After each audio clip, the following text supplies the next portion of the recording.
Are we live? Or are we dark? Ha! I think that's me. We live? Yep. We're live. All right, we're live. Hey, folks.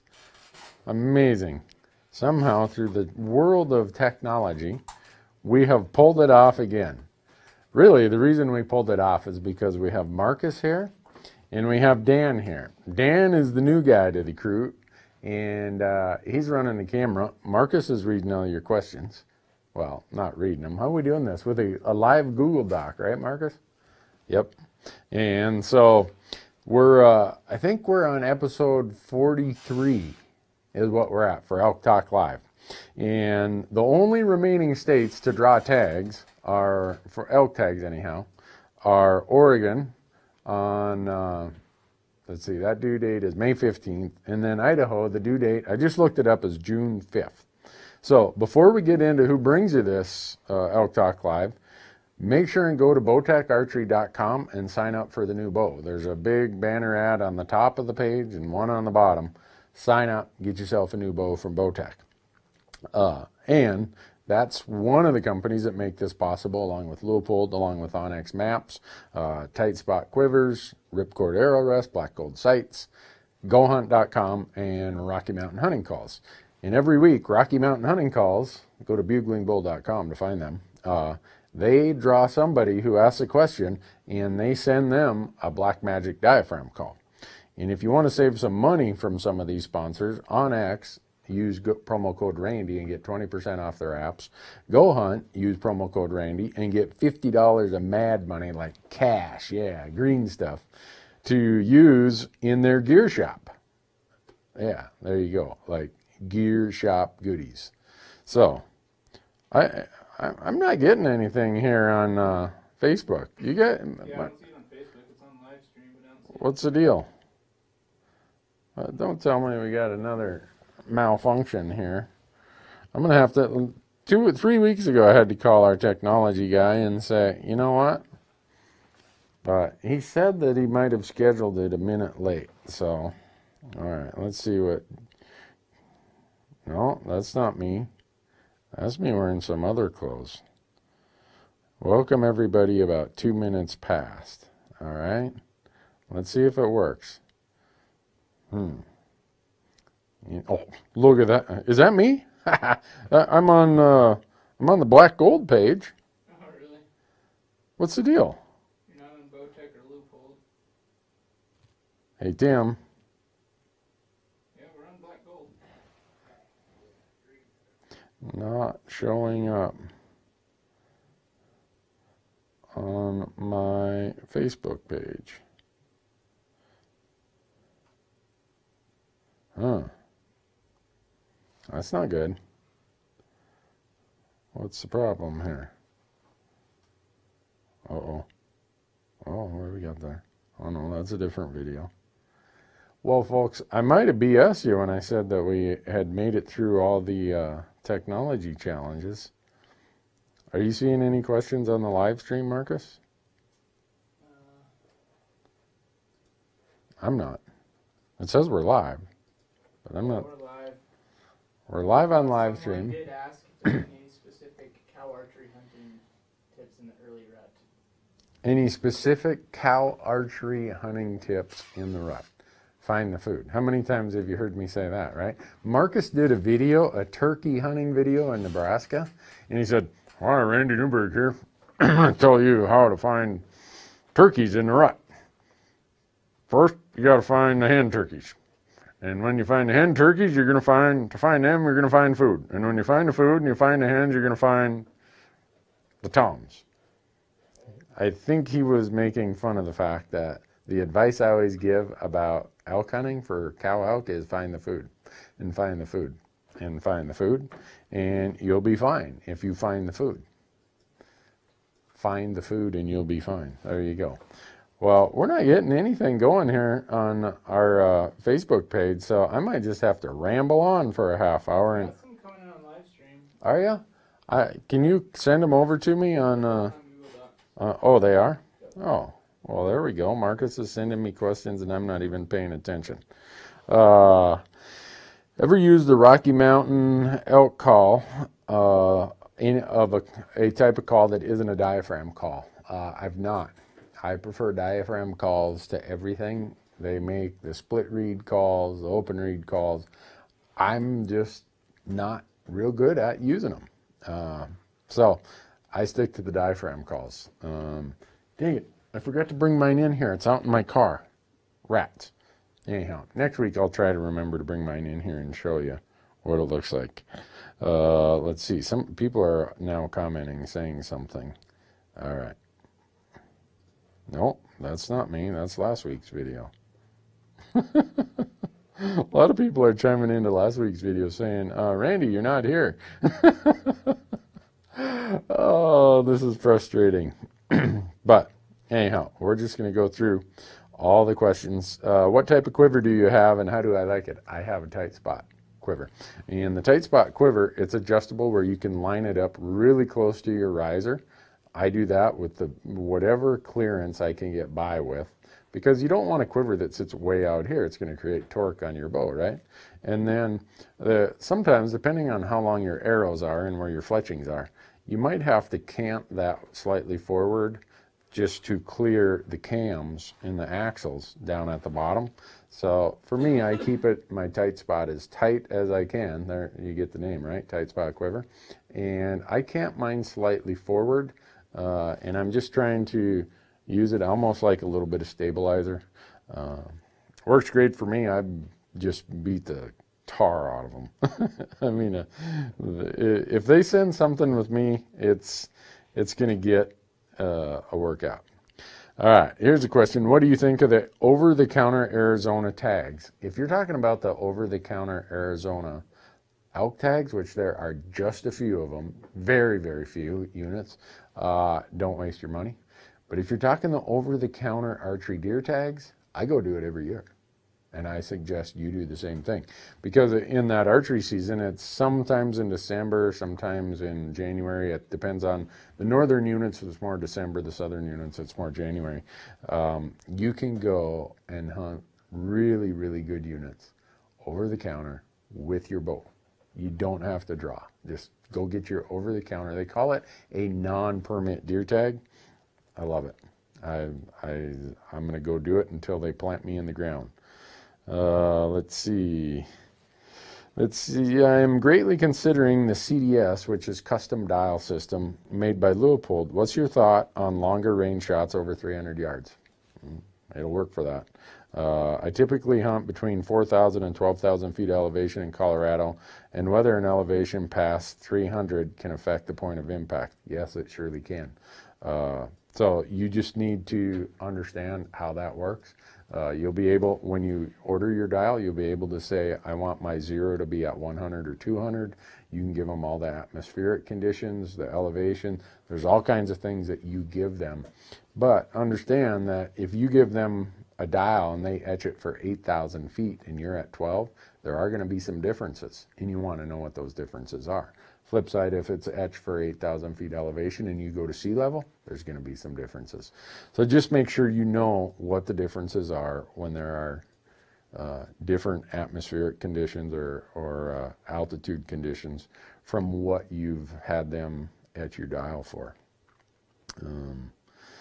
Well, we still are not getting the new one. I haven't got a message from Tim yet. Tim is our technology guy, so we blame everything on him. Oh, wait, I just got a text from him. Now I got a text from somebody else. Hey, yo, Tim. I'm going to call him. This is going to be funny. Hey, Tim, you're on TV. He's going to say, yeah, I know, I'm trying to fix it. Houston, we have a problem.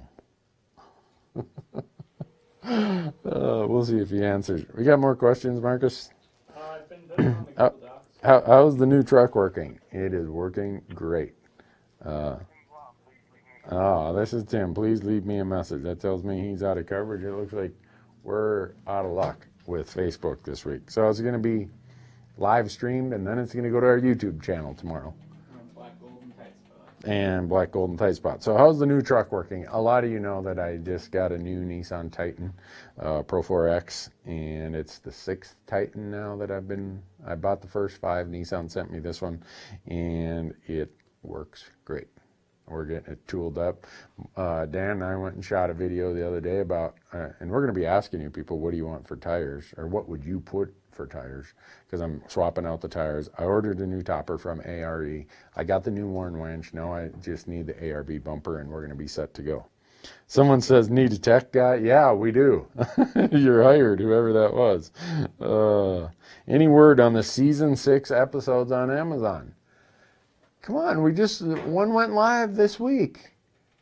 Come on, go out there and you'll see it. The downside of that episode 2 of season 6 is the technology expert Matthew put the wrong header on there. He said I think he says it's an Arizona elk hunt. It's really a Wyoming elk hunt, and so he fixed that, but it might take a day or two for that to get through to YouTube or Amazon. Is Montana an easy state to draw tags? It can be. There were 800 leftover elk-only non-resident tags this year. So they go on sale next Monday morning at 5 a.m. Mountain Time. Montana Fish, Wildlife, and Parks, Monday, which is May 7th, I believe.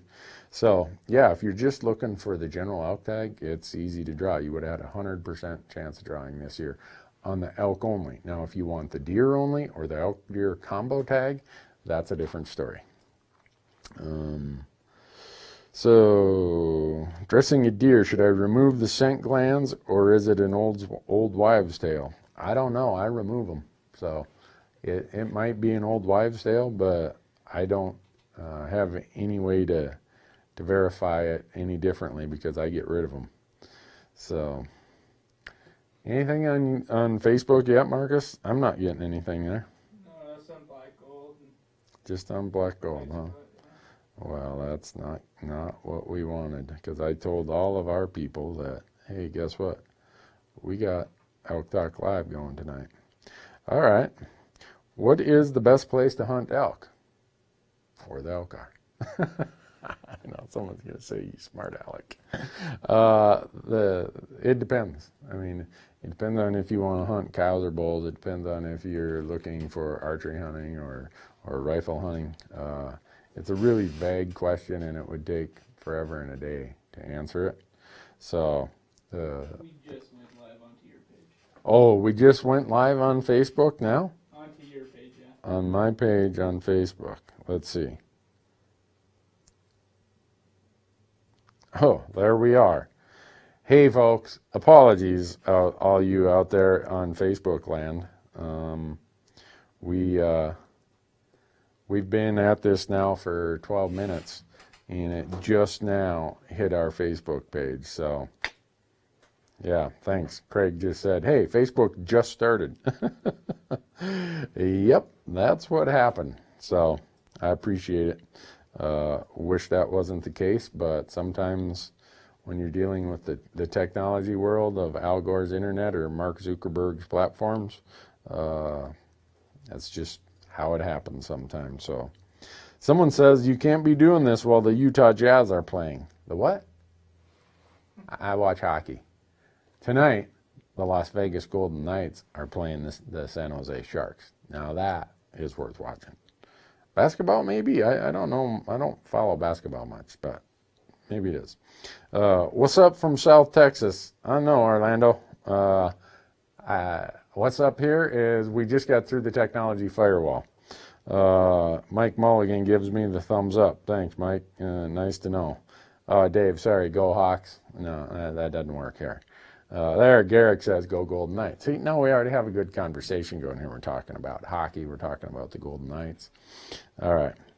What is the difference between a general tag and a permit in Montana? And we went over this it was about 4 or 5 weeks ago, maybe 2 months ago even, when we talked about the Montana draw system.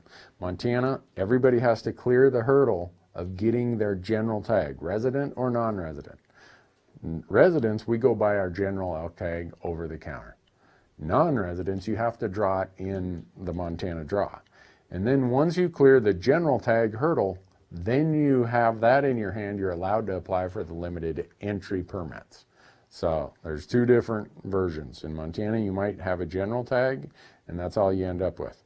Or you can take your general tag and say, now that I have that, put me in the draw for the limited entry permits, and maybe you draw one which converts your general tag in, kind of is an add-on to your general tag that, oh, now you can go hunt that limited entry unit. So for tires, I'd look at BF Goodrich all-terrains. Thank you. I'm thinking about that. They're definitely on the list. I've had Coopers for a long time, in fact, for about 20 years, and never had a problem with them. I'm looking for something that isn't noisy. And a lot of the BF Goodriches that I've seen, that I've ridden in trucks, they're really noisy because I'm going to put on 25,000 miles driving around this year. From here to New Mexico, here to Arizona, here to Colorado, here to wherever. And a lot of those are highway miles, and I don't want to get a super aggressive tire that's really noisy, and in the process, all those highway miles burn it up. So I'm kind of looking for a unique thing. Maybe I'm looking for the tire that doesn't really exist. Oh, how's the hunt you're going to raffle? How is that coming along? It's not coming along very well for two reasons. I think Bowtech is going to have a hunt, but I don't know that I'm going to be in there for two reasons. There's some question about what constitutes guiding in Colorado, and I'm not a licensed guide, so some people would be concerned that if you joined me and we paid all your expenses, that somehow there's a guiding arrangement there. I don't quite get it, but that's one concern. The other concern also is, now that I drew a New Mexico elk tag, the only window of opportunity to do that hunt would have been really early in the season, like whenever it opens in August. So I just told Bowtech, I don't want to force somebody into this really tight window of time.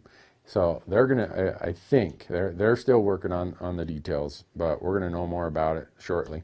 I think they're gonna have a hunt that you can go sign up, just do the same thing, but I'm probably not gonna be the person who's there helping on the hunt.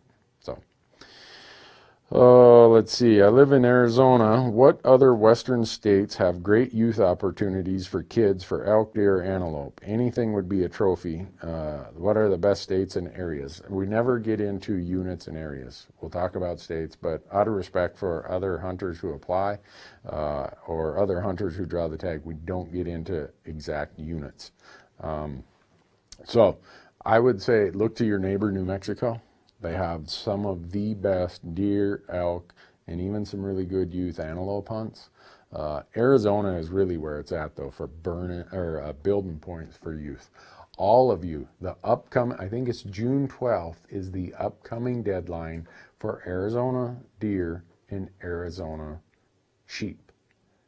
So Arizona goes on a calendar year for the license, and the youth license is very inexpensive. So if you're a non-resident youth, or you have a non-resident youth in your house, buy them a license now so they can apply for the deer and sheep and build a point there. And that license is good for a year. So you can use that same license to apply them for the elk and the antelope next February of 19. So you get a full year of applications out of that license. And the good part is the tags for non-resident youth are really inexpensive.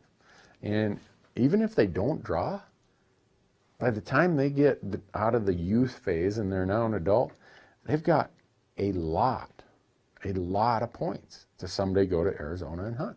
So it's the best deal going that I know of. So let's see. This one, how do you identify a bull's nest on X? We've been over that a lot of times. We have a series of videos out there called e-scouting, and we're getting ready to do a bunch more. The general rule is a bull's nest or a sanctuary is if you look at it and say, I don't really want to go there, or other hunters don't want to go there, the odds are you've found a sanctuary. So you hunting spring bear this year? I am going to Alaska, me and Marcus and our buddy Mike. We're going to go there. And then the crew here is going to be filming each other doing spring bear hunting in Montana. I'm going to try to get out with them, but the odds of me being able to do it very much is slim because I'm on the road doing way too many things, unfortunately, this May. I need to get off the road. I'm on the road way too much.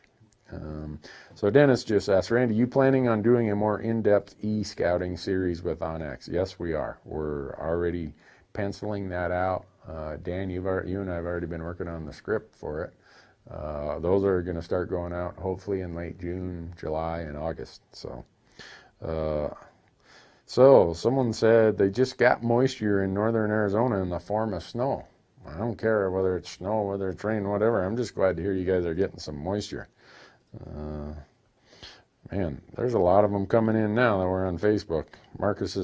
What we have here is Marcus has a Google Doc over there that he's copying and pasting a lot of your questions, and I'm trying to read them, and hopefully it makes sense. If budget limited you to 2 binoculars, would you do 8 and a 12, an 8 and 15, 10 and 12, or 10s and 15s? It's a good question. I wouldn't do 12. I do either 8 and 15s or 10 and 15s for all the different types of hunting I do.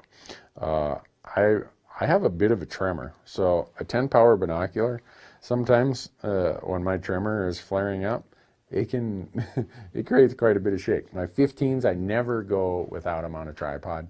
You'll see lately, even my 8s and 10s, I put them on a tripod. And I might have my spotting scope this direction, and I just lean on it like this. And it's amazing how much steadier you are, how much slower you'll be, how it forces you to just methodically grid everything.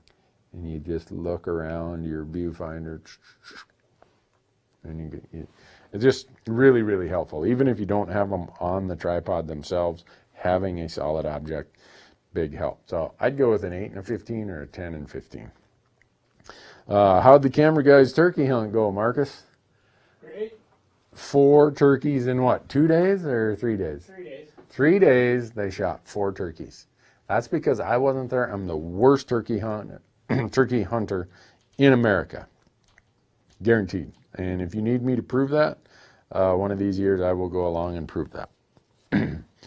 Let's see. I just purchased a rifle. It's a 30-06 for my first elk hunt. What bullet, brand, and grain would you recommend? I will not shoot more than 300 yards. Get the best quality bullet you can. I shoot Nosler trophy grade ammo, and in my 30 calibers, if I was going to a 30-06, I'd probably jump up to the 180 grain partition or the 180 grain Accubon. In my 308, I shoot 165 grain partitions. So that the Nosler Accubon or the Nosler partition, you're going to do great, absolutely great. You'll have a hard time finding a better constructed bullet than that. Let's see. I have 10 points saved and I apply in a unit that you can draw with only 5 points. Do I lose all 10 of my points or just 5? You lose them all.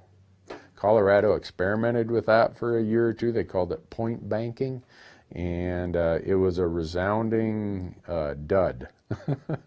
Nobody really liked that idea. So they got rid of it, and I'm glad they did. Boy, there's a ton of them popping up here on Facebook. So, bunch of onX questions. So one person asks, do you use onX to select where your base camp will be? Yes, I do. I use onX for a lot of things. My desk scouting, obviously when we're out there in the field, I have it on my app, right here on this thing. And then I still, at times, I'm old school and I was lazy and I still have some waypoints on my old GPS. Occasionally you'll see me use that, but I'm now an app guy. And remember, if you buy the onX app products, use promo code Randy and they're going to give you 20% off. But anyhow, as far as where my base camp is located, this is something we're going to talk about in our series of e-scouting videos we're going to do with onX this summer. Is I look for a place where from this base camp, within a half hour, whether it's a half hour hiking or a half hour of driving my vehicle and then some hiking, maybe an hour. Half hour is better, but maybe it's an hour. I want to have at least 3 different places I can go to.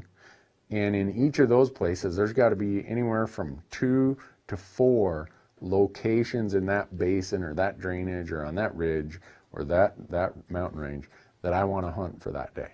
So my base camps are selected somewhat strategically. If you ever looked at my maps, you'll see they're kind of located in a centralized area that gives me access to these places that I decided in my e-scouting. All right, this drainage looks good. I'm going to be able to get in there, hike in there within 45, 60 minutes. And from here, I can also hike there if the first place doesn't work out. And on the third day, if I want to go here, it's all about being efficient in my time. If I'm way over here and I've got one spot there, but the other 2 are way over here, I'm going to be burning a lot of time. And that's one part of elk hunting. You only have so much vacation time. You only have so many days in the season. You only have so many weekends to hunt. You got to do what you can to be efficient in your time. And so the selection of my base camp for elk hunting is very much driven by what makes me the most efficient. So, all right, this question gets asked all the time. Where we hunt doesn't have service, so cell phones don't work. Andrew's asking this. No, Andrew, your cell phone GPS works without service. And so what you do is you go in and you put your phone on airplane mode, right there. Now I'm on airplane mode, and on your computer or on your phone, you go offline on your OnX app, and this is all on their website.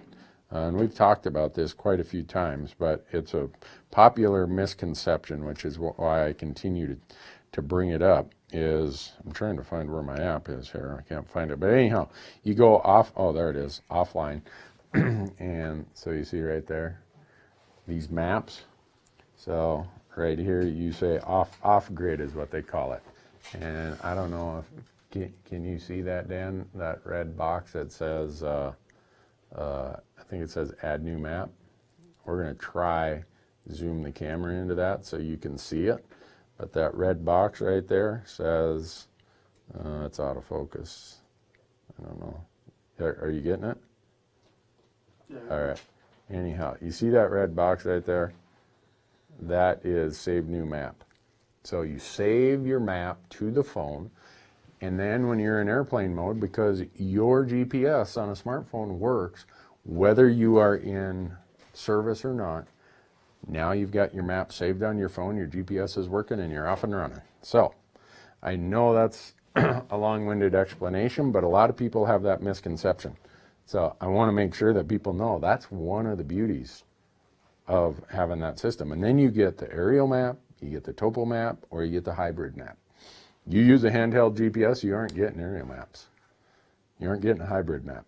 So you get a lot more layers and a lot more information by going with the app product. Robert says, be sure to load your maps up while you're on a Wi-Fi system before heading out. Yes, that is for sure. Let's see. Man, now that we're up and running, this is good. If I draw my second choice in Colorado, will I still get a point for that year? Yes, you will. Colorado, I believe, is one of the states you only lose your points if you draw your first choice. How many various hunts do you go on a year? Oh man, me and the crew, we were just sitting around this afternoon trying to figure that out. I bet you between hunts I have and hunts I go on with guest hunters, I'm probably pushing 12 to 14 hunts a year. It just depends. Like this year we've got some that are really long hunts, so I might do fewer hunts this year, but the number of days will be about the same. Someone wants to see me come and hunt Roosevelt's in Oregon. I want to come and do that also, and I think the born and raised guys, Trent and Trevor and Kendall and those guys, or Cody, I mean, they're offering to help me. So I don't think I could have better help than the born and raised outdoor guys. So let's see. What kind of watch am I wearing? Sunto. They sent it to me. Been working great. Uh-oh, what did I do there? We are having all kinds of technology issues today. Uh, what kind of grizzly presence is there in eastern and southeast Idaho these days? In eastern Idaho, right up against the Idaho border, the Wyoming-Montana border, there's definitely grizzlies there. Some of the further away you get from that border, the less you got to worry about it. So, but I would definitely be dialed in if I'm anywhere near grizzly country. Keep a clean camp, know what the grizzly protocols are, and make sure that you're following those. Philip says, drew a rifle elk tag for central Montana. Plan to take a week of vacation in the summer just to scout. Okay, that's flying by so fast. What time of summer would you recommend to go? If you're going to hunt the rifle season, which this year opens October 20th, your scouting in the summer is gonna have limited benefit for an October hunt, because if you drew in one of the mountain ranges in central Montana, they're gonna be doing something different in July than what they're doing in October or November, because the season runs late October into November. So you're going to learn the roads, you're going to learn the trailheads, you're going to learn the parking situation, the camp situation. But as far as what the elk are doing, there's a very good chance what you see them doing in July, they're going to be doing something completely different when you get out there in October. So I know this might sound bad, but I tell people, don't come scout in July. If you can, save that week and come 3 or 4 days early before your season opens, because that scouting information is way more relevant to what you need to know while you're on the ground. What are the elk doing? What places are they using? What habits are they in? Where's the feed? Has the drought dried up the water sources? There's all kinds of information that the closer you get to your hunt date, the more relevant and useful it is. So that might not be possible, but that's the idea. Karen asks, any trouble with traffickers on the Arizona border when you hunt? Nope, never had a problem yet. Hope we never do. I'll be honest with you, the thought doesn't even enter my mind. Maybe it should, but it doesn't. When will we see more of the Jerry Pritchard elk hunt that's on your YouTube channel? Chaz, every day we're adding a new one. Today was the first, so yesterday was first day, which was scouting. Today was first day of hunting, and then every day from here on out, you're going to get to see the rest of it. So thanks for asking. On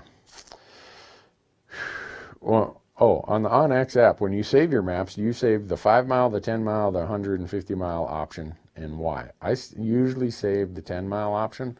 It's the best, I guess, intersection of detail, but yet so I don't want to have to be swapping maps and have all kinds of maps, because they're really small but highly detailed.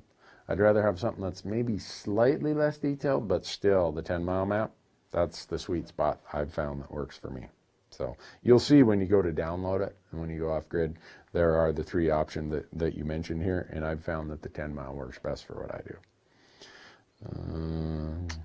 Do you have an SOS button on your backcountry hunts, and what would you suggest for this? Yes, I do. I bought an InReach last year, and that's the only one I really know about. And I'll be honest with you, it's been sitting there now. We brought it with us, and I'm counting on the camera crew to know how to run it. They're more tech savvy than I am, so I'm going to have to get working on it this summer and have a better feel for how it gets used. But that's the one I've been using. Okay. Oh my goodness, I am not going to get to all these. Oh, Jeff says he applied for the Wisconsin elk tag. I wonder when the Wisconsin elk tag comes out. So what are my thoughts about hunting in dark timber? Still hunting in dark timber if you have snow, I think it's a good idea. If you go to the podcast I did with Todd Orr, I think that was released 2 weeks ago. Todd he's strictly a handgun hunter, and he still hunts with snow in the dark timber, and he's had amazing success. For me and with camera guys and everything else that we do, it's super hard for 4 of us to be still hunting. you know, me and a guest hunter or me and 2 camera guys, you're wasting your time doing what we do, trying to still hunt them. So, Scott Johnson, are you going to load season 1 on Amazon or any of the On Your Own Adventures episodes? Right now, I don't know. We're working on trying to get season 6 up there. So once we get all those up there and we get them all approved, which is often the holdup, maybe we will. But right now, I don't know for sure on that one. Thanks, Steve. Steve says, I hope you never need an SOS button. Oh man, I hope the same thing. I don't want that. Get this question all the time. I don't know how many times we've answered it. Probably just about every episode. How many years after a burn do you hunt it? I hunt it until a newer burn shows up. So if it's the newest burn and it's 12 years old, I'm still hunting it when it's 12 years old. If it's 12 years old, but there's a 3-year-old burn, the odds are I'm going to the 3-year-old burn. Does OnX work on Texas public lands? Yes, it does, Stacy. Especially in a state where I don't know what percent private Texas is, but I suspect it's probably a very high percent, in the 95-ish%. But OnX will tell you everything you need to know. So, got a bunch of questions here, and I'm trying to scan through them, but there's a lot of them that continue to talk about scouting. And in the last episode that we did, what would that have been, episode 42 of Elk Talk Live, we went into scouting based on the premise of how we have the 5 seasons and the 4 needs. Well, I'm not going to get into that today. I want to talk about how I do a lot of scouting that is based strictly on what I anticipate for hunting pressure. Because hunting pressure is something in most instances you're going to have to deal with on public land bull elk hunts. You look at states like Montana, we got over-the-counter resident hunting. Wyoming, over-the-counter resident hunting. Colorado, over-the-counter resident, non-resident hunting. Idaho, over-the-counter hunting. So you're going to have a lot of elk hunting pressure on these public land hunts. You can't get rid of it unless you draw one of the really limited entry tags, which is very rare. So how do you deal with it? So for me, a big part of my planning and my scouting, when I'm sitting at my desk, I'm looking at this saying, all right, what looks like the easiest place? What looks like the place that people are going to be attracted to? Those are places I almost cross off my map. Because if 80% of the people are going to be there, it's usually pretty concentrated areas where the 80% are. I want to go where the other 20% are, or at least are dispersed. So I can use that hunting pressure, and I'll know it just by talking to people. I'll know it by looking at my maps, my OnX. I'll know it from a multitude of things. There's going to be a lot of hunting pressure there. There's a campground there. Developed campgrounds, I stay away from them unless I want to drive a long ways. So with that, right there crosses a huge part off my map for my scouting. So if the map is a square, right, I'm looking at how do I eliminate ground? You know, one of my friends is a really famous decoy carver. And I said, how do you carve a duck? He said, I get rid of anything that doesn't look like a duck. And when I'm done, here's a duck. Well, that's kind of how I do it with my scouting from my map. It's like, no, that doesn't, no. So by the time I'm done, I'm down to these little areas. And those are the areas that I use to start developing my scouting plan. And my scouting plan starts way, like right now, I drew a New Mexico elk tag. It's an early archery tag.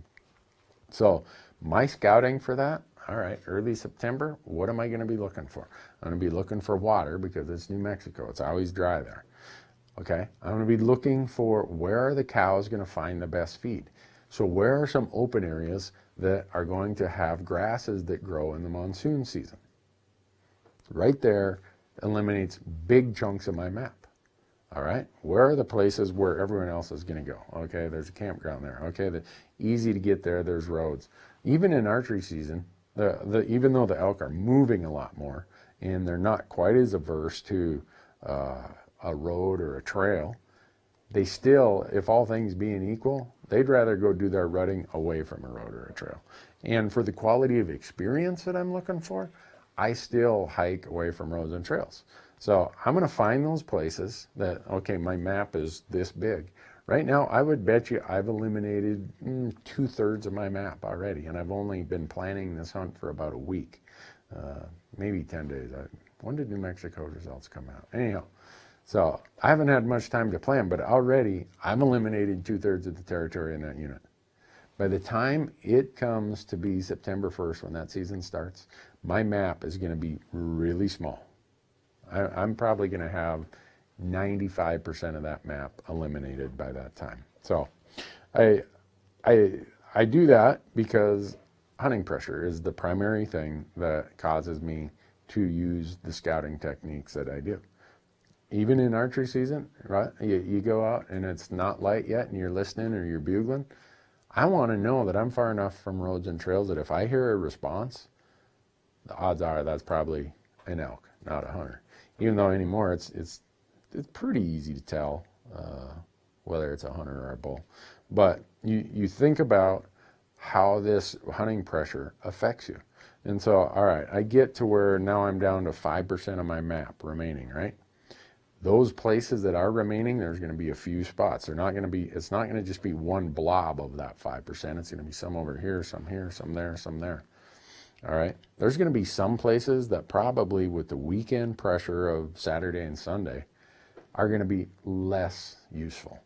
So I'm going to say, all right, a lot of hunting pressure Saturday and Sunday. Which one of these places is probably best for Monday, Tuesday, Wednesday after the hunting pressure has moved elk around more?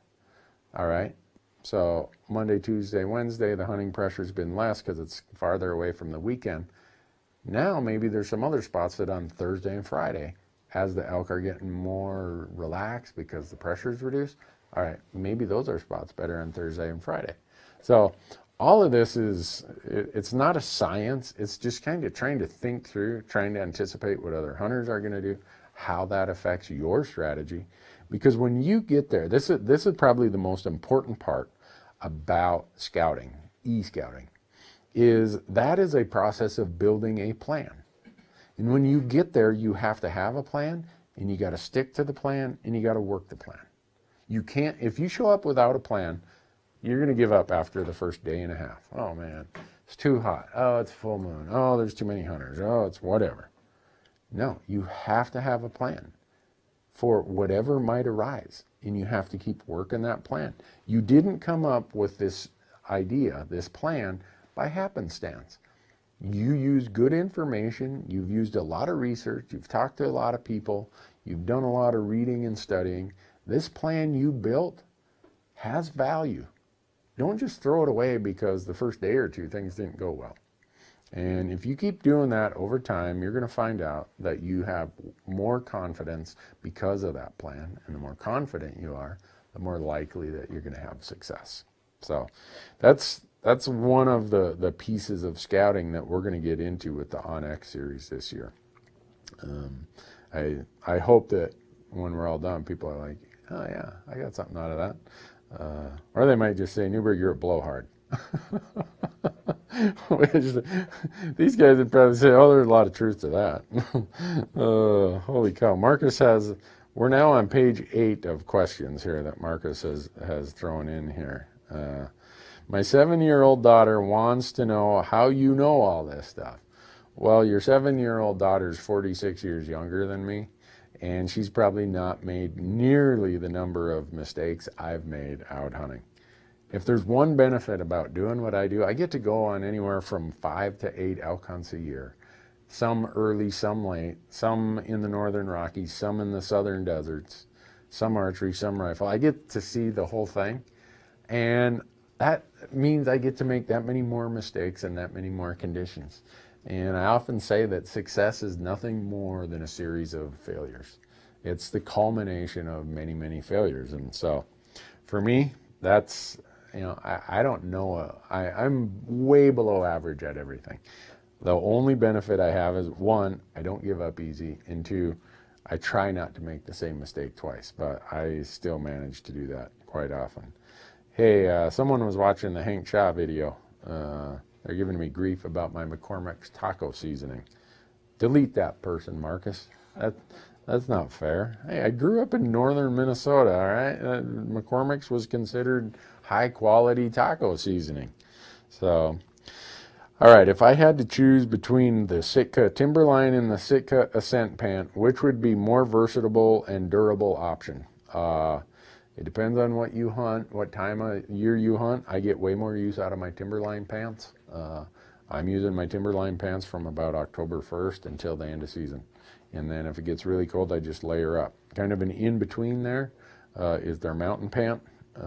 So the Ascent pant is a very lightweight pant.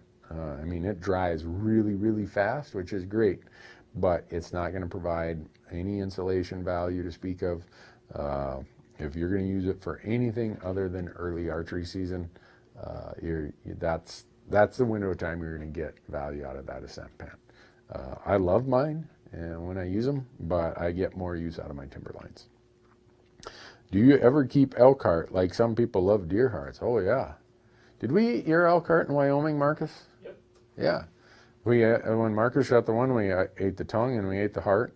I just was digging through the freezer. I found some moose heart from my son's moose hunt last year. So, oh yeah, there's a lot of things that might skip through my fingers, but if there's a heart there and I help somebody field dress their animal and they say, you want some of this? I'm like, can I have that heart? I love it's, I mean, what it is it's just a muscle, and I don't know why, it's just something I love. So, what's the one hunt I'm looking forward to this year? I'll have to come back to that question. That's a tough one. Boy, people ask me that all the time, and I'd say whatever hunt I have is the one that I'm looking forward to. Johnny asked, does McCormick's taco seasoning work well in tag soup? Works fantastic, trust me. I've had lots of tag soup in my life. How do you get to the heart when you do the gutless method? Well, what you do is you take your Gerber Premium and you can with the brisket right here, there's a lot of cartilage. With a really good knife, you can take that. So let's say the ribs come down here. If you can separate a rib from the sternum right there, you can just lift it open and get to the heart that way. I know some people who take a rock and they smash a rib and they just pull it out. It's all you got to do is get access to the heart, right somewhere right here where the sternum and the ribs meet. So in the gutless method, they're laying on their side, right? When you're on one side or the other, just somehow get to that cavity, open it up, and there's the heart. Good food. So, again, remember, go to bowtecharchery.com and sign up for the new bow. There's the big banner at the bottom and at the top of the page. Doesn't cost anything, and you could be the person who wins the new bow. And if you do, also sign up for all these notifications for our stuff, because this is brought to you by Bowtech, by Leupold, by Onyx, by Go Hunt, by Tight Spot, by Ripcord, by Black Gold, and Rocky Mountain Hunting Calls.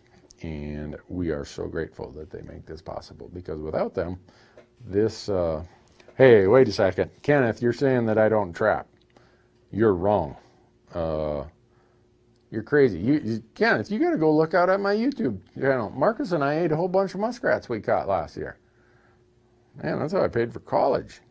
That's borderline offensive for someone to say that I don't do that. I'll get over it, though. Did you draw a Wyoming elk tag? No, I didn't, Terry. Neither did Marcus, neither did Michael, but my son and my uncle did. So, let's see. Boy, there's a whole bunch of them. What does heart taste like? It tastes really good. Oh, great. The people upstairs cleaning. Okay, I wonder if they can hear the audio. There's a vacuum cleaner going in the office building, the suite above us. So,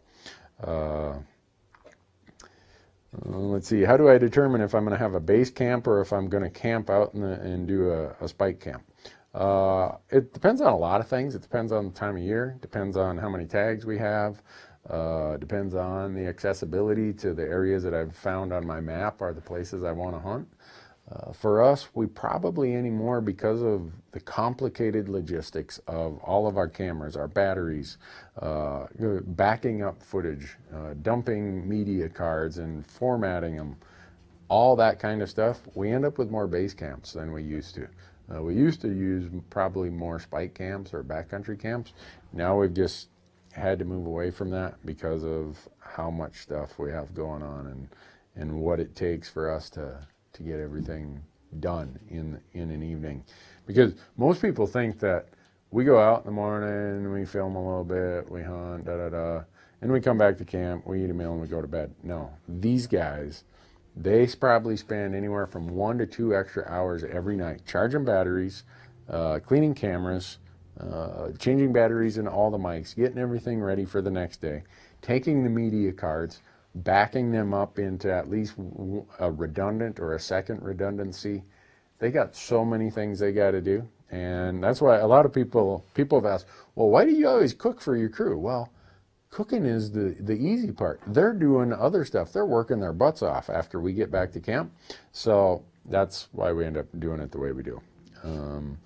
So Jeremy asks, what kind of Sitka layering system do you use for the early season, and what system do you use for the late cold weather hunts? Late cold weather is easy. You're always going to see me in my Jetstream jacket and my Timberline pants, and then I build layers from there. Usually my first layer is merino, and then on top of that, whatever I need for loft and insulation. Early season, you're going to see me with probably just a merino and a pair of Ascent pants when I'm moving, running, and gunning. And I'll usually carry a puffy or something in my coat, some DWR layer, outer layer in case it starts raining. But in the early season, I'm not layered up a lot. I'm mostly worried about getting that perspiration away from me.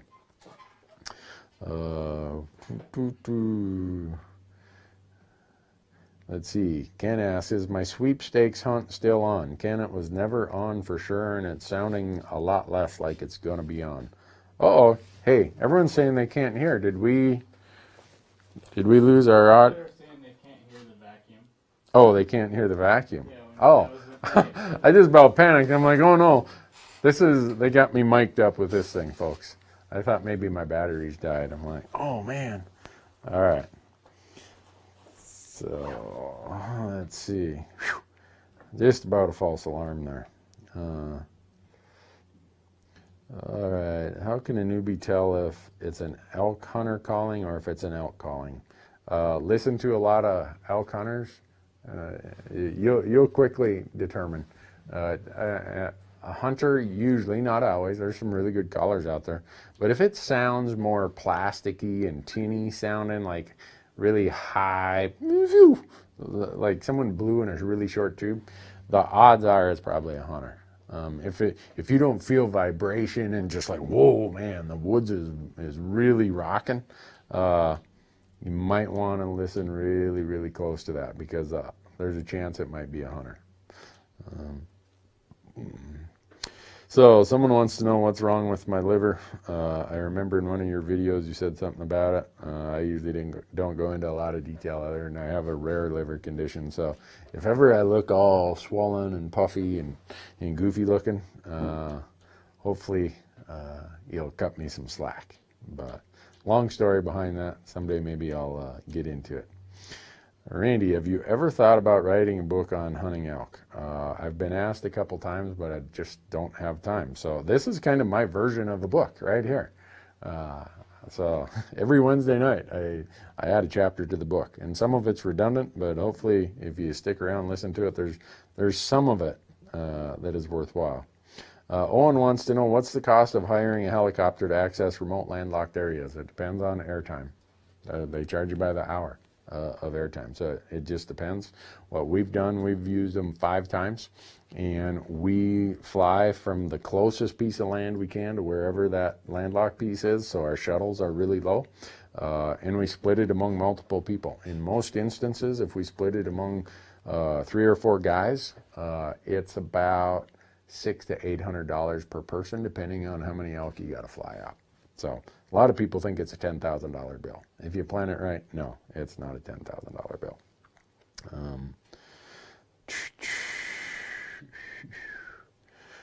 Let's see. Chip says, oh, your liver makes you goofier than normal? I set myself up for that one, didn't I? Here's one. on average, how far do you comfortably go in for your spike camp in order to get everything back out? Now that we're using llamas a lot, that answer is probably 7 to 10 miles.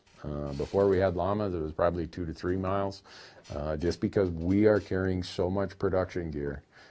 People who come with us are like, really? You guys carry all this stuff? Yeah, we do. And Marcus and whoever's Dan or Michael are the second camera guys. Everyone's carrying big tripods. They're carrying big cameras, spare batteries for the audio, spare batteries for the cameras. They're carrying DSLRs or mirrorless cameras. People just look at it and say, how do you guys kill anything with all that stuff you're dragging along? So that does limit us in how far in we can go for a base camp without the llamas we've started using. What's a good brand of field dressing knives? I use Gerber's. The Gerber Big Game Vital, the Gerber Vital, and the Gerber Gator Premium are the three that I go to. It just depends on if I'm hunting elk or hunting deer or what I'm doing, but that's what I'm doing. Oh, have I ever had anything stolen? Knock on wood, so far we've not had anything stolen. I take that back. I had someone steal my ball hitch out of my receiver in New Mexico. That made me mad. I had to drive all the way into Farmington to get the ball hitch. And I go into the auto parts store and I said, man, I can't believe someone stole my ball hitch. And they're like, well, did you leave it in the receiver? I'm like, well, yeah. They're like, well, that's your problem. That's just inviting theft.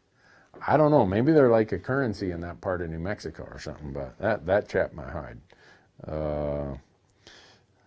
So John says, Randy, thank you. You have inspired me to become a hunter later in life. Oh, cool. We love hearing that, John.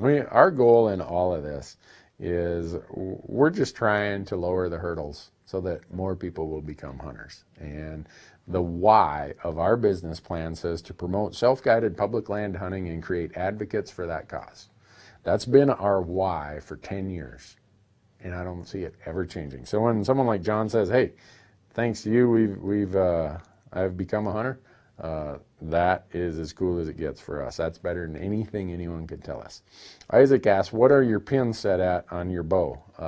I have a 4-pin sight, 20, 30, 40, 50. My black gold sight, I can get it with more pins, but when you get old and your eyes aren't that great, you don't need many more pins than that. And we're getting ready. And when do you think that Utah deer hunt will be ready, Marcus? Whenever you tell me it's good to go. Okay, Marcus says whenever I tell him it's good to go. You're going to see, there's no excuse. There's just no excuse for the mess I made. I just right over the top of them. I wish I could come up with some excuse. Christopher asks, when more season 6 on Prime? Yeah, we just loaded an episode this week, or got one approved this week. So hopefully they'll approve more of them. We got lots of them there ready to go. So, oh my goodness, how many more are we gonna do, guys? It's up to you. Oh, Marcus says it's up to me. What's the biggest mistake I've made when elk hunting? We have this, so this is a YouTube segment that we're going to do for Nosler. Cheryl at Nosler said, will you do your 5 biggest elk hunting mistakes? And I said, yeah. She wanted me to do a blog. I said, it'd be better. I ought to do YouTube videos on them, because the odds are we have footage of me actually making that mistake along the way. But I would say just about all the time, the biggest mistake has something to do with the wind and scent. Just about every time. Probably my second biggest mistake would be at times giving up on a spot too early.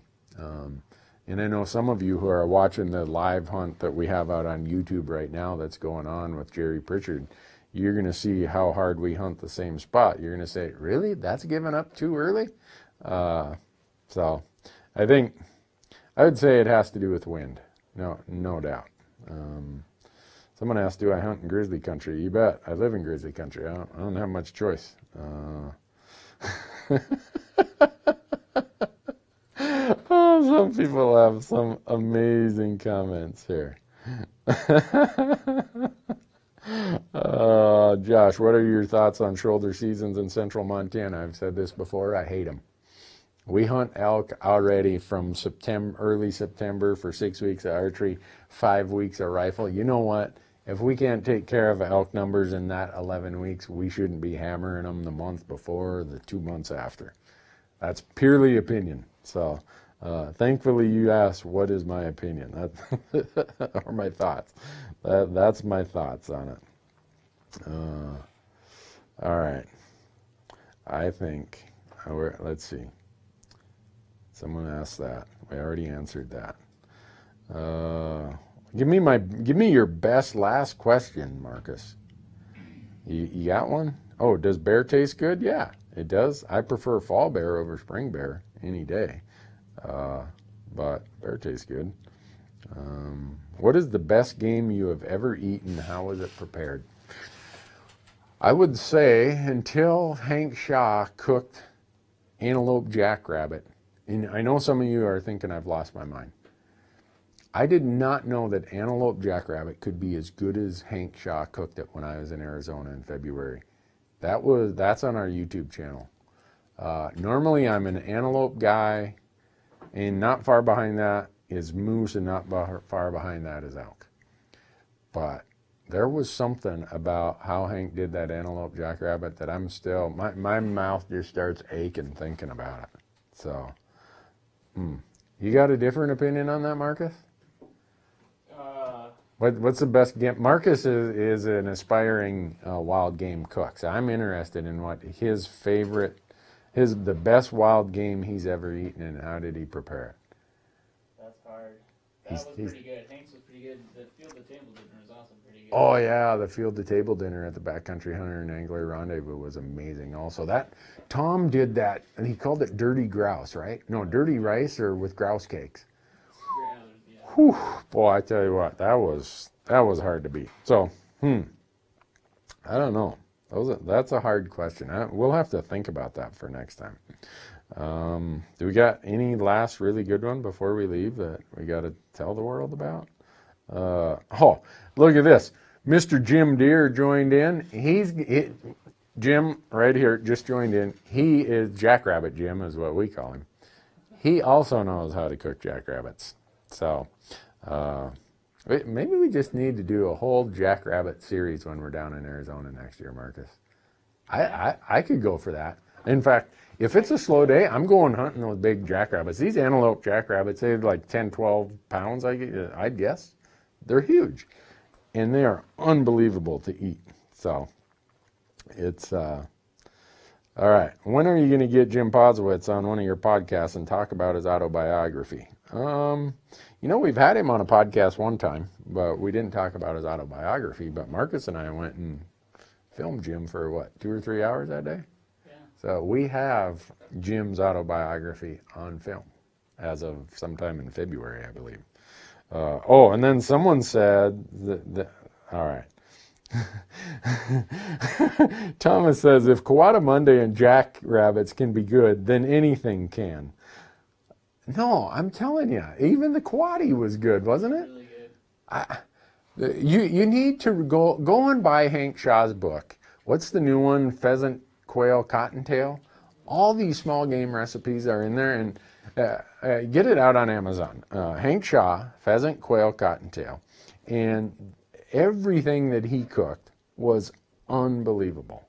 It was just amazing, and we're talking about those things: Quadamonday, jackrabbits, your javelina that you and Kara shot.